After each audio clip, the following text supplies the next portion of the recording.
Hello students, welcome back to my channel. Students, आज की video में हम स्टडी करेंगे chapter equilibrium in one shot. पूरे का पूरा चैप्टर जो कि सबसे ज्यादा बच्चों को मुश्किल लगता है। बहुत बच्चे जो है छोड़ देते हैं इस चैप्टर को एंड मुझे ये 100% श्योरिटी है इस चैप्टर को देखने के बाद, इस वीडियो को देखने के बाद आपको ये चैप्टर मुश्किल नहीं लगेगा। So let's start a video. Equilibrium होता क्या है? इक्विलिब्रियम एक वो पोजीशन है जब आप एक रिएक्शन कर रहे हो और उसमें आपके रिएक्टेंट की कंसंट्रेशन जो है प्रोडक्ट की कंसंट्रेशन के बराबर हो जाती है। उस चीज को हम क्या बोलते हैं? At equilibrium. So what is equilibrium? एक ऐसा एट द स्टेट, एक ऐसी स्टेट है आपके रिएक्शन की eight which concentration of reactant becomes equal to the concentration of product। और हमें उस टाइम लगता है कि जैसे हमारा रिएक्शन जो है स्टॉप हो गया, रिएक्शन हो नहीं रहा है, बट रिएक्शन हो रहा होता है बिकॉज जितना रिएक्टेंट आपका कंज्यूम हो रहा है उतना प्रोडक्ट बन रहा है।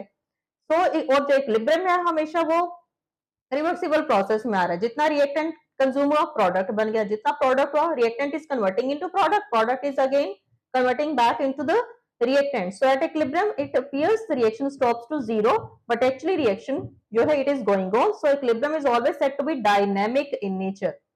याद रखनी है ये बात। डायनेमिक का मतलब क्या है कि reactant is giving to product, product is giving back to the reactant at same rate at same concentration. So the equilibrium जो है it is always dynamic in nature. So equilibrium के केस में क्या होता है, जितना आपका फॉरवर्ड रिएक्शन है, rate of forward reaction is always equal to the rate of backward reaction. और जो आपका इक्विलिब्रियम है किस किस में एग्जिस्ट कर सकता है? इक्विलिब्रियम एग्जिस्ट इन सॉलिड और लिक्विड में आ सकता है। और अगर वन मोर थिंग, जब भी आपका इक्विलिब्रियम आता है किसी में भी आए, उसमें एक वेरिएबल जो है वो कांस्टेंट हो जाता है, याद रखना है। और जब मैं बात कर रही हूँ सॉलिड और लिक्विड में जब इक्विलिब्रियम आता है तो टेम्परेचर कांस्टेंट हो जाता है। ये सारे आपके एमसीक्यूज हैं एंड ये नहीं कि हमारी क्लास 11 का चैप्टर है तो हमें प्लस टू में इसकी जरूरत नहीं है, तभी हमें जाके मुश्किल होती है, जो कि प्लस टू में नीट के में मैक्सिमम क्वेश्चन इसमें से आते हैं, जेई में मैक्सिमम इसमें से आते हैं। हमने प्लस वन में पढ़ा नहीं होता है तब हम रोते हैं। तो हमें प्लस वन में इस चैप्टर को बहुत अच्छी तरह से करना है ताकि हमें आगे जाके अपने कॉम्पिटिटिव एग्जाम्स में इसको मुश्किल ना आए इसको करने में। सो जब आपका सॉलिड और लिक्विड में है तो टेम्परेचर कांस्टेंट होता है। जब आपका लिक्विड एंड गैस में इक्विलिब्रियम होता है तब आपका pressure pressure above vapours become constant. Third case, dissolution of, dissolution का मतलब होता है dissolve, dissolution of solid in liquid. अब इस चीज में क्या कांस्टेंट रहती है? Solubility, solubility becomes constant. ये आपसे एमसीक्यूज में पूछी जाती है चीजें।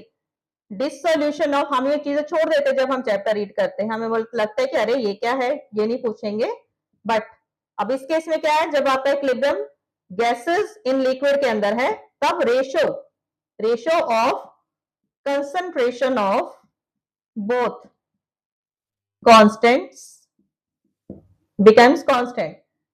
ठीक है, गैसेस की कंसंट्रेशन और लिक्विड की कंसंट्रेशन जो है वो कांस्टेंट हो जाती है। अब इक्विलिब्रियम की दो टाइप्स होती हैं, physical equilibrium and chemical equilibrium. अब जो फिजिकल इक्विलिब्रियम है उसमें क्या होता है, all measurable properties of the system become constant. जैसे कि मैंने ऊपर बताया है, measurable properties of system become constant। It can be achieved only in closed vessel। closed vessel में हमेशा आता है। Equilibrium is always dynamic in nature। जैसे कि मैंने आपको पहले बताया है, it is always dynamic in nature। Equilibrium constant, जो equilibrium constant होता है, it tells extent of reaction। Extent का मतलब क्या होता है कि आपको कितना प्रोडक्ट मिलेगा, रिएक्शन आपका कंप्लीशन तक जाएगा या नहीं जाएगा। बच्चों को ये नहीं पता होता कि एक्सटेंट का मीनिंग क्या है, कि आपका जो रिएक्शन है कितनी दूर तक जाएगा, 50% होगा, 75% होगा या 100% होगा, कितने, और इसी के अकॉर्डिंगली हमें प्रोडक्ट मिलेंगे। सो सेम जो हमारा केमिकल इक्विलिब्रियम है, केमिकल इक्विलिब्रियम क्या है, ऑलवेज इन रिवर्सिबल रिएक्शंस में होता है, always in reversible reactions. Second, ये भी क्लोज में ही आएगा, ओपन में तो आ ही नहीं सकता है। Only in closed containers. इसमें क्या है, कैटलिस्ट जो है हम कैटलिस्ट यूज करते हैं अपने में, लेकिन जो कैटलिस्ट है it does not alter the equilibrium. Equilibrium पे कोई रिएक्शन इफेक्ट नहीं करता है। और जो इक्विलिब्रियम है it can be approached from either direction, forward और बैकवर्ड कहीं से भी आ सकता है। So these are the physical and chemical equilibrium. Next हमारी सबसे इंपॉर्टेंट टर्म, हमारा पूरा चैप्टर जो है उसी के ऊपर बेस्ड है, और आगे जाके भी बहुत सारी चीजें जो है हमारी इवन +2 में भी हमें इसको साथ डील कर, तब हम बोलते हैं अरे आपने ये +1 में पढ़ा था ना, तो जिन बच्चों को तो याद होता है वो कर लेते हैं, लेकिन जिन बच्चों ने नहीं पढ़ा होता देन दे गेट कंफ्यूज, तब उनको +2 की केमिस्ट्री भी समझ में नहीं आती है। So next is law of mass action. अब लॉ ऑफ मास एक्शन हमें क्या बताता है, सपोज आपके पास एक रिएक्शन है A give rise to B, the rate of reaction is directly proportional to molar concentration of reactants। ये ब्रैकेट रिप्रेजेंट मोलर कंसंट्रेशन और रिएक्टेंट्स क्या है हमारे, sorry A plus B give rise to product, ये मेरा reaction था। The rate of reaction is directly related to the molar concentration of reactant A and B at constant temperature. अगर आपके molar concentration A और B की 1 है तो आपका जो रेट ऑफ रिएक्शन है, रेट ऑफ रिएक्शन प्रोपोर्शनैलिटी के साइन को हमने हटा देना है, इट इज इक्वल टू के देन मोलर कंसंट्रेशन मैंने लिखी है। जब ये 1 के बराबर है तो मेरा जो आर है वो किसके बराबर आ गया, के के बराबर। और अगर मेरे पास ये एक रिएक्शन है जिसमें स्टोइकोमेट्रिक कोएफिशिएंट भी लिखे हैं, हम बैलेंस करते हैं तो हमारे पास इस तरह के रिएक्शन आ जाते हैं ना। अब इस केस में मेरा रेट क्या हो जाएगा, rate of reaction is equal to K molar concentration of A raised to power A molar concentration of B raised to power B। तो अगर आपके पास stoichiometric coefficient है तो this is the law of mass action। The rate of reaction is directly proportional to the molar concentration of A raised to power A and molar concentration of B raised to power B। These are the stoichiometric coefficient as given in the balanced chemical equation। Next is law of chemical equilibrium। अब law of chemical equilibrium हमें क्या बताता है, हमारे पास एक reaction है, chemical equilibrium है तो रिवर्सिबल भी रहेगा। अब इस केस में मेरा फॉरवर्ड रिएक्शन का रेट क्या है, R F is equal to K F, K क्या है, rate constant for forward reaction. अब molar concentration of A and molar concentration of B. अब इसमें मेरा आर बी क्या है, K B, molar concentration of C, molar concentration of D. Product आपके C and D है, के एफ अपॉन के बी, ये इसको हम क्या बोलते हैं, constant. Rate constant for forward and rate constant for backward, it is equal to K constant जिसको हम के सी लिखते हैं। So K C is equal to concentration of product upon the concentration of reactants. Clear. और इस चीज को हम क्या बोलते हैं, कोशेंट। क्लियर। कंसंट्रेशन की जो रेशियो होती है इसको हम क्या बोलते हैं, रिएक्शन कोशेंट। सो अब आपका जो है केसी क्यूसी के बराबर कब हो जाता है, KC is equal to QC when reaction is in equilibrium. All are your MCQs. अब इसी के बेस पर हम एक रिलेशन करेंगे, relation between KC and KP, very very important relationship. आपका इक्विलिब्रियम चैप्टर बहुत ज्यादा इंपॉर्टेंट है रिगार्डिंग योर कॉम्पिटेटिव। हमारा हर एक का एम है नॉन मेडिकल वालों को बीटेक करनी है, मेडिकल वालों को नीट क्लियर करना है। तो ये चैप्टर बहुत ज्यादा इंपॉर्टेंट है, relation between KC and KP. अब आपको केसी पता है क्या है, सर चलिए हम फटाफट इसको सेम वही रिलेशन हमने लिखना है। सबसे पहले हम केसी हमें पता है concentration of product raise to power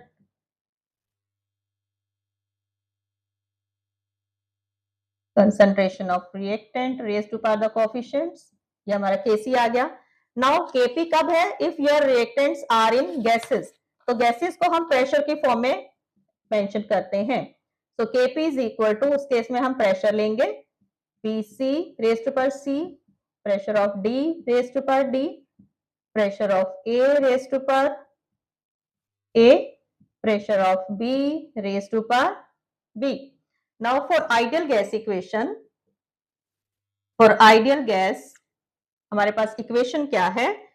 PV is equal to nRT for n moles of gas. Now P is equal to n upon VRT और n upon V जो है वो किसके बराबर होती है? C के बराबर. तो मैं यहाँ पर क्या लिखूंगी? P is equal to CRT. अब देखिए हमने अपने इक्वेशन में ये एक्सप्रेशन कैसे फिल करना है. Now Kp is equal to C RT raised to power C D RT raised to power D A RT raised to power A then B RT raised to power B. क्योंकि ये C है, C for concentration, तो इसलिए मैंने यहाँ पर इसको इस तरह से लिखा है. अब हम इनको अलग अलग कर लेते हैं. RT को अलग कर लेते हैं. C D A and B इनको मैंने अलग कर लिया. अब RT, इसके RT क्या है? Raise to power C plus D RT raise to plus A plus B. अब यहाँ पर RT को कॉमन ले लेंगे हम. ठीक है, ये क्या आ गया? RT को जब कॉमन लिया it is C plus D minus A plus B और ये क्या है? आपके नंबर ऑफ मोल्स हैं. सो ये नंबर ऑफ मोल्स जो है वो किसके बराबर आ गए हैं आपके?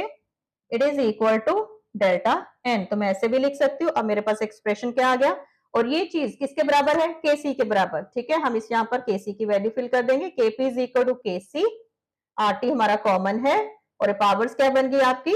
Delta N. तो ये आपका रिलेशन है और डेल्टा N क्या है? Number of products minus number of reactant के जो भी आपके मॉलिक्यूल्स होंगे. तो इसके आपको न्यूमेरिकल्स आते हैं जो आपने हर हाल में ये एक्सप्रेशन जो है करना है. अब हमारे पास जो है इक्विलिब्रियम की टाइप्स और भी आती है, like homogeneous equilibrium and heterogeneous equilibrium. क्या होता है? इक्विलिब्रियम किस में आ रहा है? रिएक्शन में, जो कि एक रिवर्सिबल रिएक्शन है. सपोज आप एक रिएक्शन कर रहे हो और उसमें आपके रिएक्टेंट्स और प्रोडक्ट्स की फेज सेम है. अगर सारे लिक्विड है तो सारे के सारे रिएक्टेंट्स भी लिक्विड है, प्रोडक्ट्स भी लिक्विड है, तो वो आपका क्या हो गया? Homogeneous equilibrium. When all reactants and products are in same phase, वो हो गया आपका homogeneous. When all reactants and products are not in same phase, वो क्या हो गया आपका? heterogeneous equilibrium.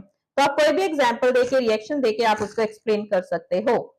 Next is characteristics of equilibrium constant. Very very important. Characters of equilibrium constant. Kc के कैरेक्टर्स क्या हैं? First, it is independent of original concentration of reactants. Second, इसकी जो है डेफिनेट वैल्यू होती है. इट हैज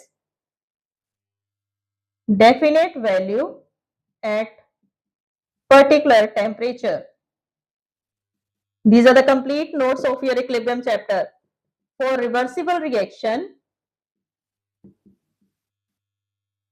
जो आपका रेट ऑफ जो equilibrium constant for forward reaction जो है it is inversely related to the equilibrium constant for backward. जितना भी होगा वो उसका इनवर्स हो जाएगा. थर्ड, जो Kc है it tells extent of reaction. Means आपका जो रिएक्शन है पूरा कंप्लीट होगा या नहीं होगा. एंड जो Kc is independent of catalyst. Very important characteristics जो आपको करने हैं. अब इक्विलिब्रियम कांस्टेंट की सिग्निफिकेंस क्या है, ये हमें क्या क्या चीजें, इसके एप्लीकेशंस क्या है, कहां आप यूज करते हो. First, we use equilibrium constant to know the to check the extent of reaction. हमारे पास न्यूमेरिकल्स आते हैं और हमें पूछा जाता है कि आपका जो रिएक्शन है कितनी कंप्लीशन तक जाएगा, आपको प्रोडक्ट पूरे मिलेंगे या 50% प्रोडक्ट मिलेंगे. तो हमने कैसे फाइंड आउट करना है? अगर तो आपने न्यूमेरिकल सॉल्व किया, उसकी वैल्यू आ गई 10⁻3, then products dominates. Product dominate करेंगे. अगर K की वैल्यू लेस देन 10⁻3 आती है तो रिएक्टेंट डोमिनेंट. अगर आपके K की वैल्यू जो है 10⁻³ से 10⁻³ के बीच में आती है तो दोनों का ही एप्रिशिएबल अमाउंट आपके पास मिलेगा. Appreciable amount of reactants and products. Next, it is used for the direction of reaction. Direction of reaction, इसके लिए आपको क्या करना है, you have to calculate, for this we have to calculate Q, इसके लिए हमें Q चेक करना है। Now QC is equal to KC, अगर तो QC और KC की वैल्यू इक्वल है तो आपका रिएक्शन नहीं होगा, अगर QC की वैल्यू ग्रेटर देन KC है तो रिएक्टेंट बनेंगे, अगर आपके QC की वैल्यू लेस देन KC है तो प्रोडक्ट्स आपको मिलेंगे।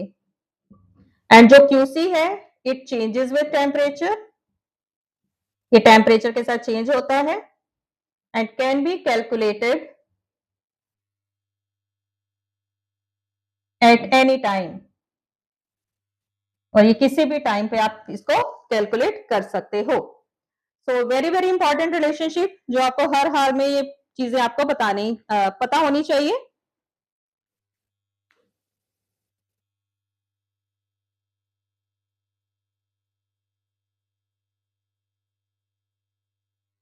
Next will do the relationship between K, Q and delta G। K आपका इक्विलिब्रियम कांस्टेंट, Q आपका रिएक्शन कोएफिशिएंट, G आपका free energy.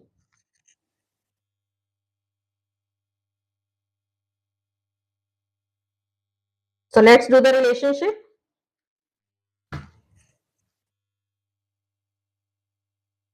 Relation between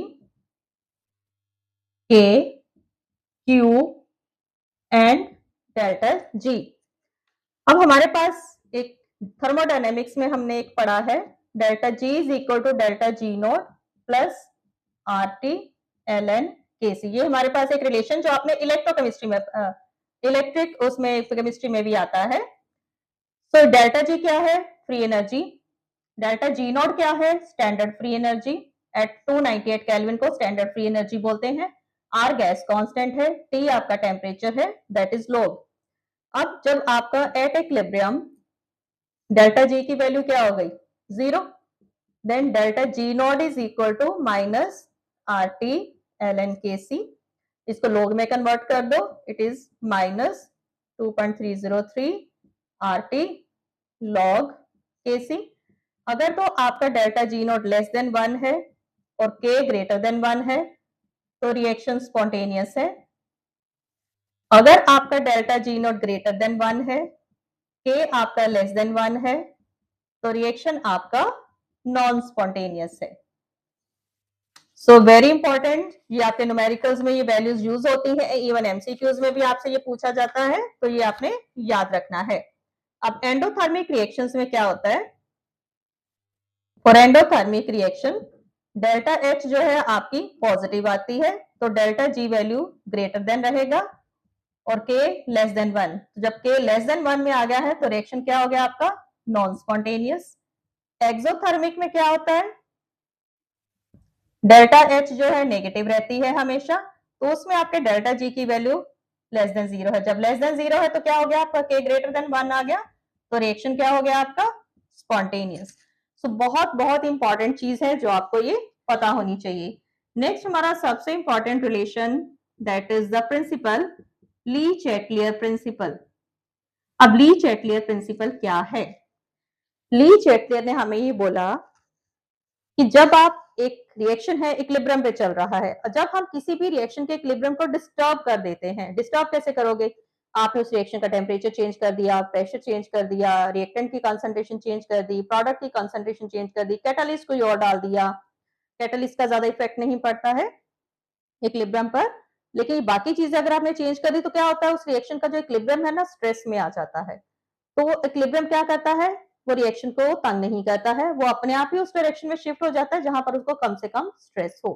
so this is Le Chatelier principle. तो Le Chatelier क्या कहता है, when an equilibrium is subjected to stress the equilibrium itself shifts in that direction in which the effect of stress is less. So इसको हम example के through समझते हैं। Suppose मेरे पास एक एग्जांपल है, nitrogen plus hydrogen give rise to ammonia, delta H इस case में मेरी नेगेटिव है, this is the Haber process. अब देखिए क्या इफेक्ट होगा, फर्स्ट कंसंट्रेशन ऑफ रिएक्टेंट, अगर आप इस केस में रिएक्टेंट की कंसंट्रेशन, रिएक्टेंट क्या है? Nitrogen and hydrogen. अगर आप इनकी कंसंट्रेशन बढ़ाते हो, equilibrium shifts in forward reaction. अगर तो concentration of reactant increase, equilibrium shifts in forward direction, तो मुझे ज्यादा अमोनिया मिलेगा। अगर मैंने प्रोडक्ट की कंसंट्रेशन बढ़ा दी, अमोनिया बढ़ा दिया, इक्विलिब्रियम शिफ्ट्स इन बैकवर्ड डायरेक्शन, तब मुझे क्या मिलेगा? तब मुझे नाइट्रोजन और हाइड्रोजन ज्यादा मिलेगी। Temperature, if temperature is increased, equilibrium shifts in that direction in which heat is absorbed, shifts in that direction in which heat absorbed। अब मेरे इस रिएक्शन में हीट क्या है? फॉरवर्ड रिएक्शन में हीट बाहर निकल रही है, तो मेरा जो इक्विलिब्रियम है वो बैकवर्ड में शिफ्ट हो जाएगा। That is I will get nitrogen and hydrogen, not ammonia. अगर मुझे अमोनिया चाहिए then I have to decrease the temperature. Okay, next is pressure. अगर आपने प्रेशर इंक्रीज कर दिया, equilibrium shifts in that direction in which less moles are present. अब आप देखिए आपके इस रिएक्शन में लेस मोल्स कहां पर हैं? यहाँ पर 2 है, यहाँ पर एक नाइट्रोजन और 3, ये 4, तो मेरा इक्विलिब्रियम जो है फॉरवर्ड में जाएगा, तो it means I will get ammonia. Next is catalyst. Catalyst has no effect on equilibrium, हमने ऑलरेडी भी पढ़ लिया है। Next volume. अगर वॉल्यूम इंक्रीज करते हो, equilibrium shifts in that direction in which more moles are present. तो अगर आप अपने इस रिएक्शन का वॉल्यूम इंक्रीज करते हो तो आपका इक्विलिब्रियम कहां पर जाएगा? More moles, that is in the backward direction. 4 यहां पर है, इस तरफ 2 है। So this is Le Chatelier principle, again very very important. बच्चे इक्विलिब्रियम चैप्टर में क्या बोलूं, बहुत ज्यादा इंपॉर्टेंट है आपके हर पॉइंट ऑफ व्यू से, इसको आपने बहुत अच्छी तरह से करना है। So next I will discuss ionic equilibrium. So अभी हमारा सेकेंड हाफ ऑफ चैप्टर, ये चैप्टर हमारा काफी बड़ा है। So second half of chapter हम पढ़ रहे हैं आयनिक equilibrium.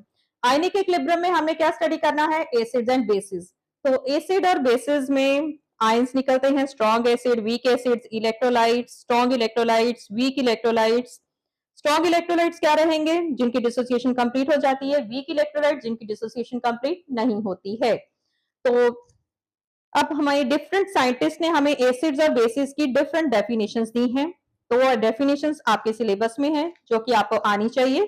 So now I am going to discuss the different definitions, और बहुत इजी लैंग्वेज में आपको बताऊंगी कि डिफरेंट साइंटिस्ट ने हमें क्या क्या डेफिनेशंस दी हैं। उन साइंटिस्ट के नेम क्या थे? आर्हीनियस था, ब्रॉन्स्टेड था एंड ल्यूइस। तो हम तीनों की ही डेफिनेशंस स्टडी करेंगे, acid base concept.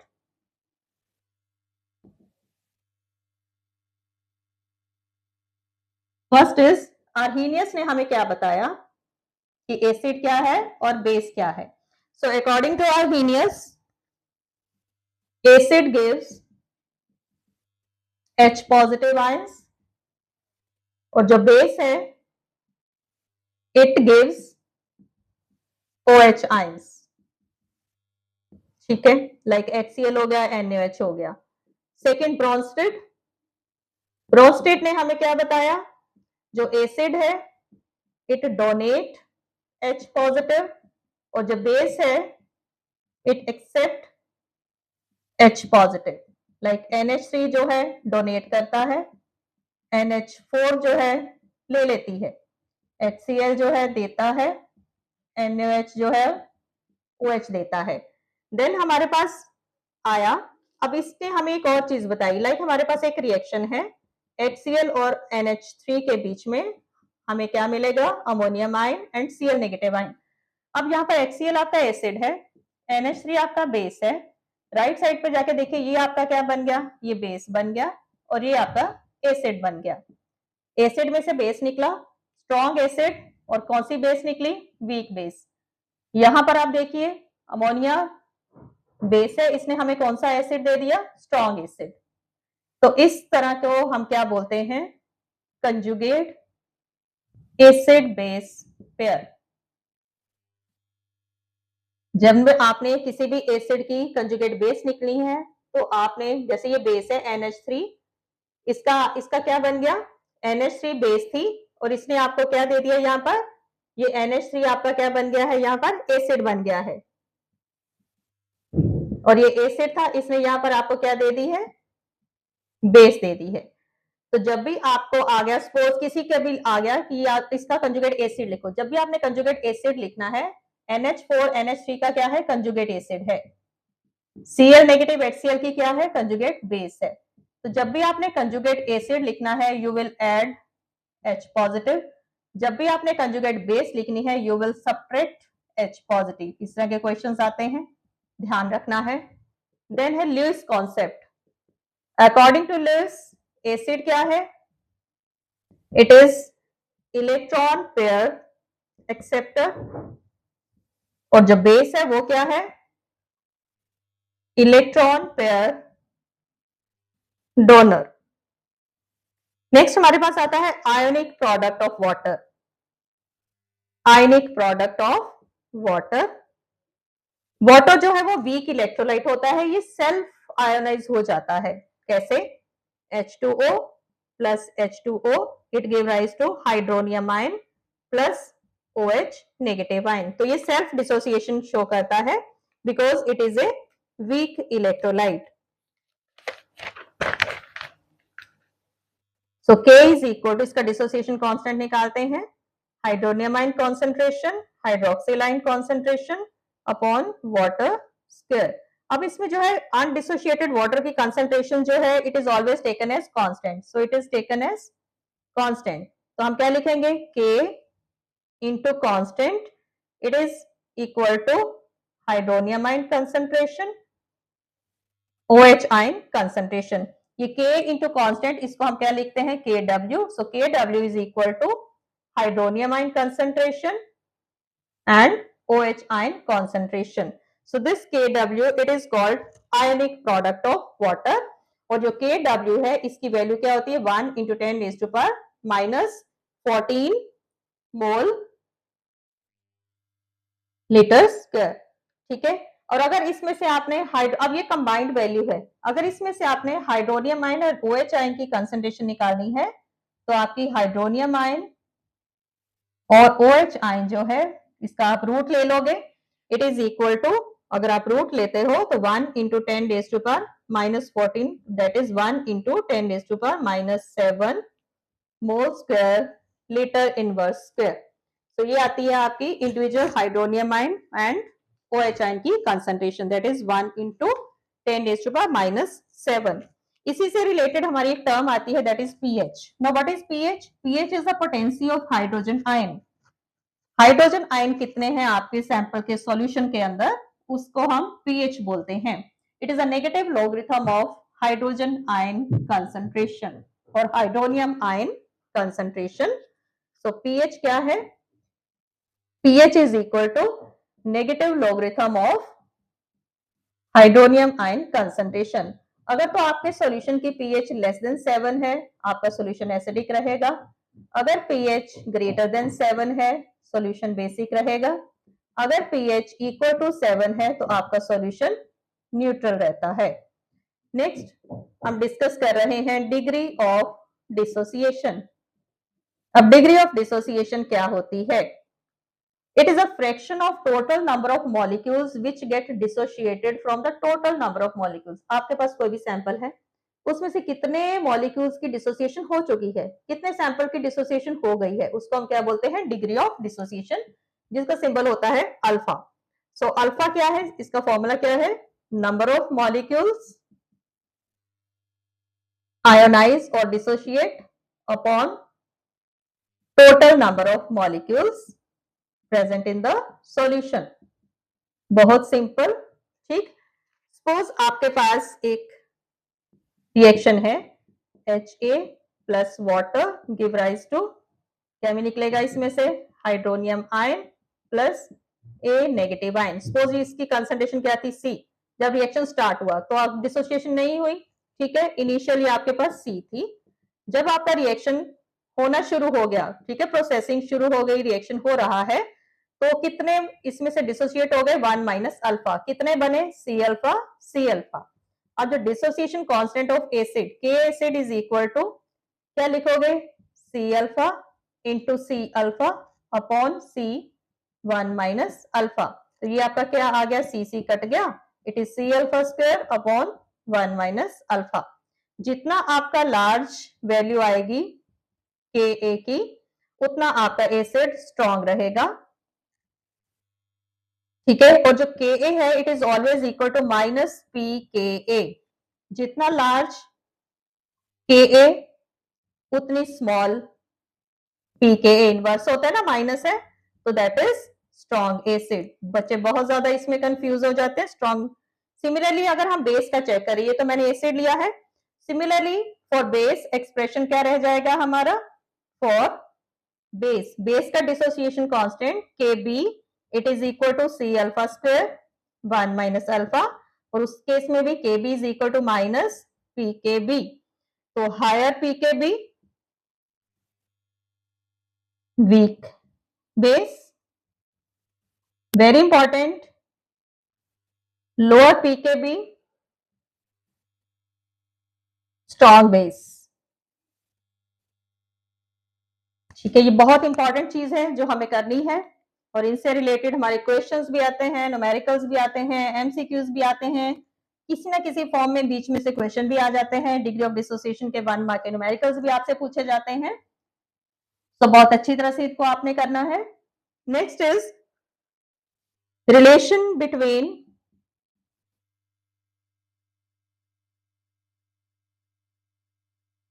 Ka, Kb and Kw, very important.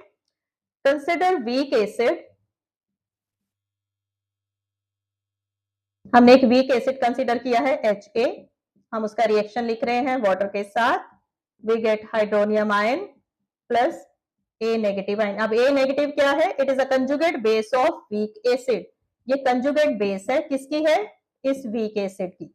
Week acid always give strong conjugate base, okay, याद रखना है। So Ka is equal to hydronium ion concentration A negative upon Ha, suppose ये आपकी equation 1 है।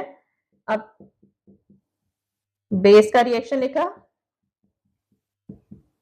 इसका हमने निकाला Kb is equal to HaOH negative upon A negative, ये आपकी सेकेंड इक्वेशन आ गई। Now multiply both equations 1 and 2, दोनों को हम मल्टीप्लाई करेंगे, Ka into Kb it is equal to hydronium ion concentration A negative ion concentration Ha multiplied by HaOH ion concentration upon A negative concentration. इसमें से जो जो चीज कटती है हमने काट देनी है। क्या बचा हमारा, Ka इंटू Kb, ये किसके बराबर होता है, Kw के बराबर। So finally we got Kw is equal to hydronium ion concentration and product of hydronium ion concentration and hydroxyl ion concentration. तो ये हमारा रिलेशन आ गया। नाउ टेक लॉग, हमने इसका लॉग लेना है दोनों साइड पे, तो क्या आ गया, minus log Ka minus log Kb it is equal to minus log Kw। और माइनस लिखा है तो इसकी जगह हम pKa minus pKb it is equal to pKw। Very very important relationship, तो ये आपके बहुत ज्यादा फायदे वाली चीज है, अच्छी तरह से इसके नोट्स बनाने हैं आपने। Next will discuss common ion effect. ये चैप्टर आपका काफी लेंथी है, तो इसको एक ही वीडियो में डालना it's very difficult job, but मैंने बहुत ही अच्छी तरह से इसको कवर किया है ताकि आपको लर्न करने में प्रॉब्लम नहीं आए। सारे के सारे टॉपिक्स आपके अच्छी तरह से इसमें डाले हैं मैंने शॉर्ट करके। कॉमन आयन इफेक्ट क्या होता है, जब आप एक वीक इलेक्ट्रोलाइट के अंदर एक उसी के सॉल्ट का वीक एसिड के अंदर आप एक स्ट्रॉन्ग इलेक्ट्रोलाइट डाल देते हो, उसके एसिड, उसी एसिड का इलेक्ट्रोलाइट आपने डाल दिया, तो उसकी डिसोसिएशन जो है कम हो जाती है। इसको हम क्या बोलते हैं, कॉमन आयन इफेक्ट, ठीक है। तो इसकी डेफिनेशन आपने क्या देनी है, decrease in concentration of weak electrolyte, decrease in concentration of weak electrolyte in addition of strong electrolyte। strong electrolyte containing common ion. Suppose मेरे पास है CH3COOH, it is a weak acid, तो ऑब्वियसली वीक इलेक्ट्रोलाइट है। मैंने इसके अंदर CH3COONA salt डाल दिया है, ठीक है। उसी एसिड का मैंने सॉल्ट डाला है। तो हम क्या देखेंगे, इसकी जो आयनाइजेशन है कम हो गई है, ठीक है। और इसी तरह से अगर आप अमोनियम हाइड्रोक्साइड के अंदर अमोनियम क्लोराइड डालते हो तो इसकी आयनाइजेशन भी कम हो जाती है। इसी को हम बोलते हैं common ion effect. Next will discuss hydrolysis of salt. Hydrolysis of salt का मतलब क्या है? That is a reaction of salt with water. अब सॉल्ट के अंदर क्या है? केटाइंस और एनाइंस है। सो it is a interaction of cations and anions of the salt with water. Interaction of cation and anion of salt with water to produce acidic and basic solution. सबसे पहले हम discuss करेंगे hydrolysis of cation. Like मेरे पास एक reaction है B positive plus water, we get BOH plus hydronium ion. इसकी hydrolysis constant निकाला, it is concentration of product to the concentration of reactant. Since the concentration of water is neglected because constant ही रहती है, तो इसलिए इसको हम neglect कर देते हैं। Similarly, hydrolysis of anion, it is equal to, suppose मैंने एक reaction लिखा है, इसमें से मेरे पास, ठीक है, ये मेरे anion निकला इसमें, ये हमारा रिएक्शन। तो मेरा हाइड्रोलिसिस कांस्टेंट इस केस में क्या आएगा? OH negative upon A negative. The concentration of water is neglected. Now we'll do hydrolysis of, ये तो हमने किया। अब हम डिफरेंट एसिड्स की हाइड्रोलिसिस करेंगे डिफरेंट रिलेशंस में। वीक एसिड की स्ट्रॉन्ग बेस के साथ, स्ट्रॉन्ग एसिड स्ट्रॉन्ग बेस के साथ। तो 4 केसेस हमें इसमें लेने हैं। अगर आपके पास स्ट्रॉन्ग एसिड और स्ट्रॉन्ग बेस है तो उस केस में हम हाइड्रोलिसिस नहीं करेंगे, डिग्री ऑफ हाइड्रोलिसिस नहीं कर सकते, बिकॉज वो कंप्लीटली न्यूट्रलाइज करते हैं।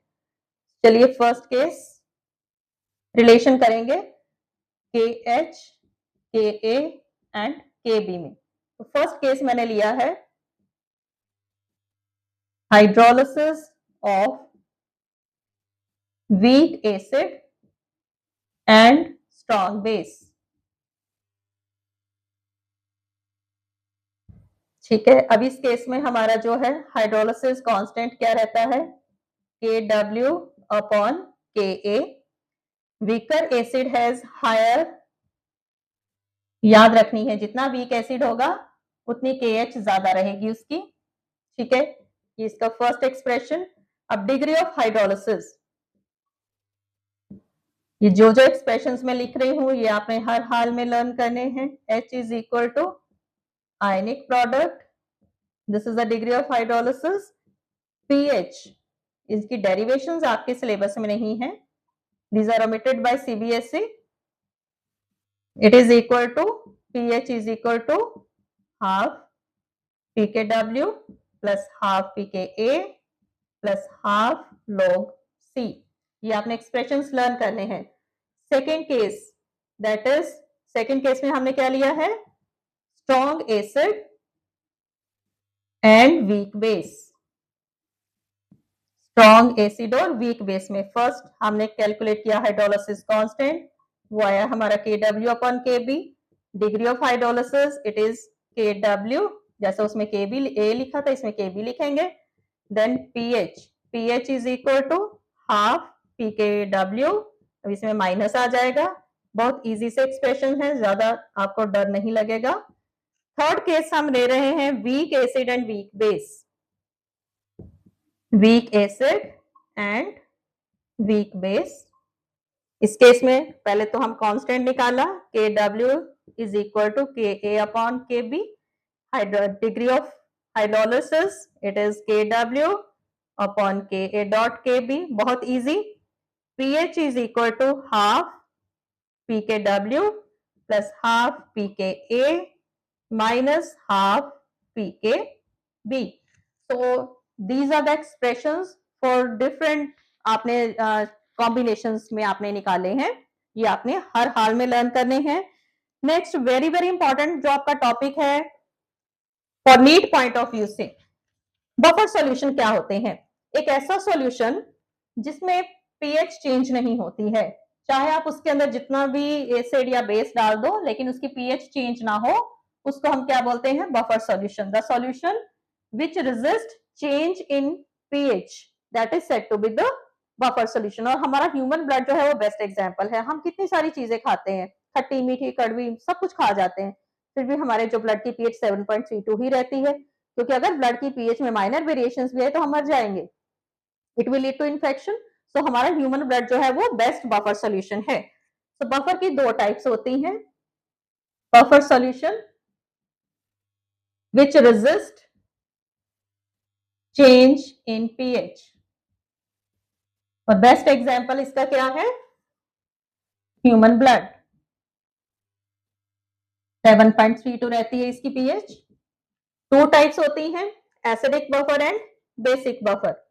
एसिडिक बफर आप कैसे बना सकते हो, ये आपका नीच में क्वेश्चन आता है. एसिडिक बफर में एसिडिक एसिड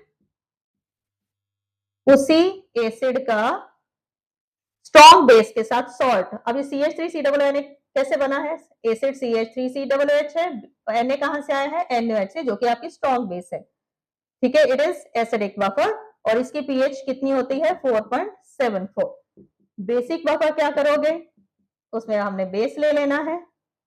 बेसिक बफर में क्या है, सपोज मेरे पास अमोनियम हाइड्रोक्साइड है, अब मैंने उसके अंदर जो सॉल्ट डालना है ये वीक बेस है, स्ट्रॉन्ग एसिड का सॉल्ट HCl से Cl ले लिया, तो ये मेरा क्या बन गया, बेसिक बफर. और इसकी पीएच जो है वो ग्रेटर देन 7 होती है. नेक्स्ट हमारा इंपॉर्टेंट टॉपिक है सॉल्युबिलिटी प्रोडक्ट, और इसका एक न्यूमेरिकल आपको आएगा ही आएगा, +1 में भी आता है, +2 का तो है ही है. सोलबिलिटी का मतलब क्या है कि आपका सॉल्ट कितना डिसॉल्व हो सकता है. ठीक है, solubility related to the dissolution, कितना सॉल्ट आपका डिसॉल्व हो सकता है, and it depends upon solvation energy. हमारे सॉल्यूशन के अंदर दो तरह की एनर्जीज हैं, solvation energy and hydration energy. तो डिसॉल्यूशन कितना डिसॉल्व होगा, सॉल्युबिलिटी किसके ऊपर डिपेंड करती है, सॉल्वेशन एनर्जी के ऊपर. अब सॉल्व कैसे डिसॉल्व होगा कि नहीं, अगर तो सॉल्वेशन एनर्जी, सॉल्वेशन का मतलब क्या है, interaction between the solute and solvent particles, solvation energy greater than lattice energy. ठीक है, अगर तो ज्यादा है तो आपका जो सॉल्ट है डिसॉल्व हो जाएगा, याद रखनी है चीज. अब लैटिस एनर्जी क्या है, energy required to break your 1 mole of crystal into its ion. Like आपके पास NaCl है, एक NaCl को तोड़ने के लिए कितनी एनर्जी चाहिए, Na पॉजिटिव और Cl नेगेटिव में, उसको हम क्या बोलेंगे, लैटिस एनर्जी. तो अगर सॉल्वेशन एनर्जी लैटिस एनर्जी से ज्यादा है तो सॉल्ट ब्रेक हो सकता है और डिसॉल्व हो जाएगा. नेक्स्ट लैटिस एंथैल्पी, लैटिस, ठीक है, energy required to break compounds into crystal. लो सपोज आपके पास AgCl है, it will separate into Ag positive and Cl negative. इसका K निकालेंगे तो क्या आएगा, concentration of Ag positive, concentration of Cl negative upon the concentration of your salt. So K into AgCl, it is equal to Ag positive, Cl negative. So ये जो है आपका concentration of pure AgCl जो है, concentration of pure AgCl, it is always equal to constant. हम इसको constant लेते हैं, so K into constant, ये किसके बराबर हो गया, सॉल्युबिलिटी प्रोडक्ट के बराबर.